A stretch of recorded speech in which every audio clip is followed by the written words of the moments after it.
First released for the 3DO in 1995, and then ported to the PlayStation and Saturn not long after, D is a cinematic puzzle game set in a dark Gothic world. First, let's take some time to appreciate the game's North American box art. A few years into the PS2 era, for whatever reason, I became a bit obsessed with long box PS1 games. You know, the ones that games came in for the system's first year or so.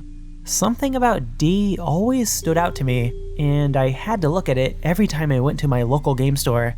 It just looked so foreboding. Like, do you dare try this game? That said, I do like the Japanese PlayStation box art as well. D opens with a very atmospheric and impressively presented cutscene that sets the stage for the story.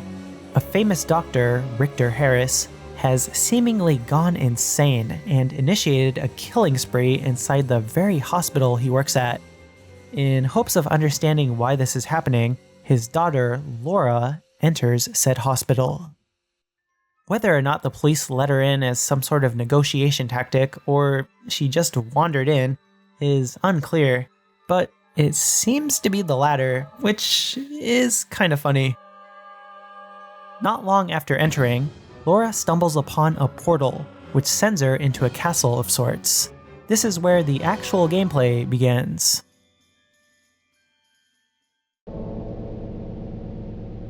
D plays kind of like a simplified version of Myst-style adventure games.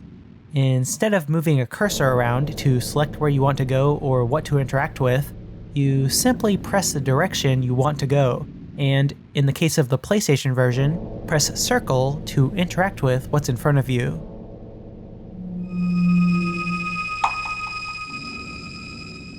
When you choose an action, you're treated to a mix of first and sometimes third-person scenes of Laura moving or interacting.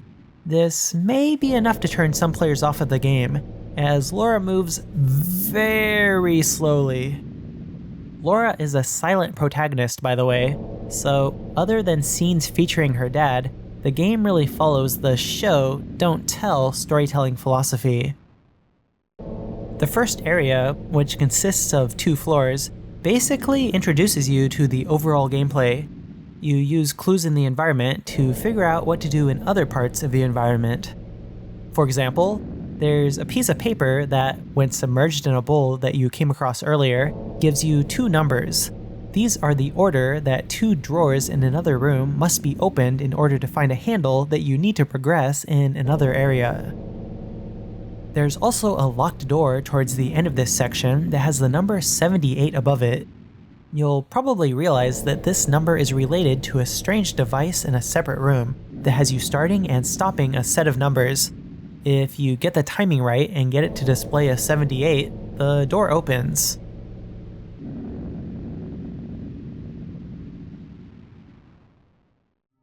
At the same time, you're introduced to beetles that are randomly placed in certain spots that, when found, give you mysterious and violent flashbacks. These flashbacks add a lot to the game's atmosphere, and, as you'd probably guess, are important to the story, despite being optional. While we're on the topic of D's atmosphere, I'll just go ahead and say that it is one of its biggest draws. The look of the environment, the music, and the storytelling are all very cool. Okay, maybe the character models and voice acting are a bit cheesy. Laura. Laura. Laura. Laura. This is your father. Actually, every time Laura's dad communicates with her, it's like that. He says her name like 7 times before giving his message. They had a limited amount of space to work with, considering the game was mainly made up of FMVs, and that's how they chose to use it.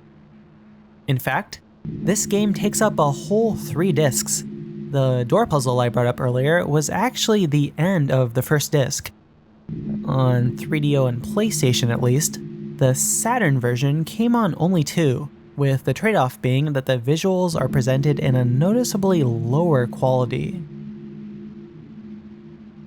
That said, Each disc is pretty similar.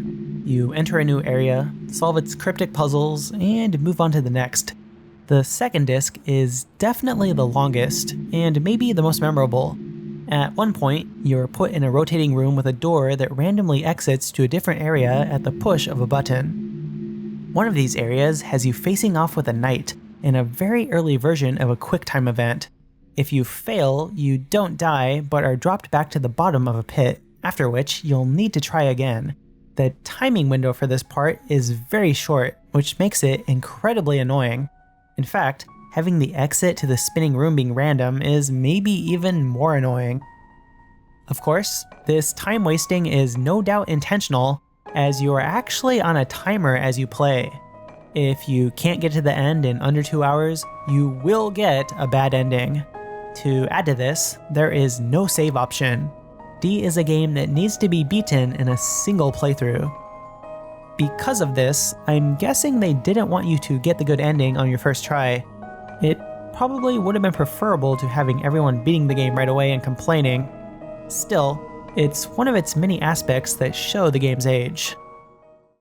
For comparison's sake, I tried out the Saturn exclusive Lunacy, which is in a lot of ways similar and came out at around the same time.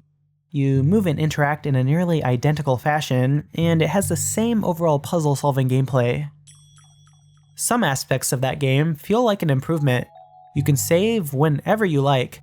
You also move much faster, which gives the game a less tedious feel. I could see someone preferring it. I mean, it has a great atmosphere as well. But I personally think I'd go with D.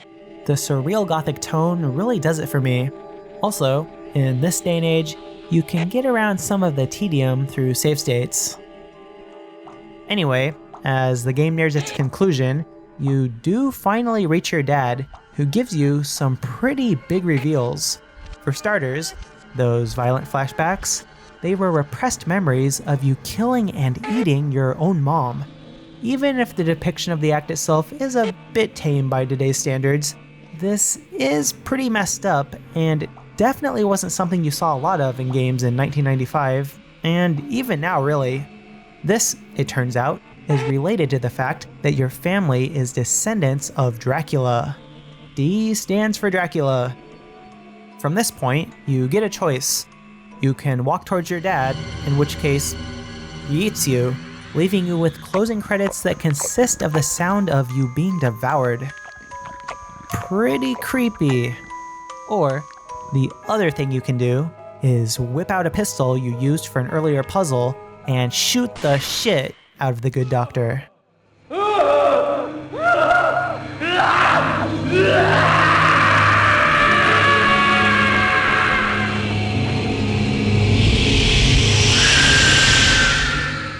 After this, he reveals that he let all of this happen out of scientific curiosity. He thanks you for putting a stop to his madness. Then you get this. I love you. My last wish is that...